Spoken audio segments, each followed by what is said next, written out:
7 अक्टूबर की सुबह जब पूरा इजराइल सो रहा था तभी अचानक आसमान से रॉकेट की बारिश होने लगी और हजारों हथियारबंद आतंकवादी इजराइल की सीमा पार करके उसके शहरों में घुस गए और इस प्रकार लगभग 1500 इजरायली मारे गए और कई हजार इजरायली जो है घायल हो गए। इसके तुरंत बाद इजरायली प्रधानमंत्री बेंजामिन नेतन्याहू ने हमास के खिलाफ युद्ध की घोषणा कर दी।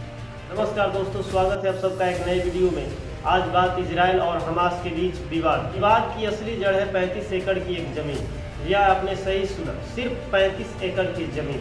ये जमीन जितनी ही छोटी है उतनी ही विवादित है, क्योंकि दुनिया के 3 धर्म यहूदी, इस्लाम और ईसाई इस पे अपना अपना दावा पेश करते हैं। जेरूसलम शहर के पुराने हिस्से में पहाड़ी के ऊपर एक आयताकार जमीन है जिसका कुल क्षेत्रफल 35 एकड़ के आसपास है।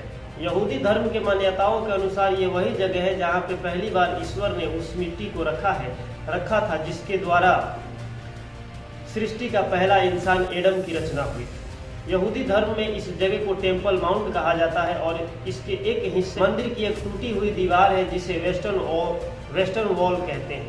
यहूदी लोग इस दीवार की तरफ मुंह करके ईश्वर से प्रार्थना करते हैं, ईश्वर से दुआएं मांगते हैं। अब बात इस्लाम की।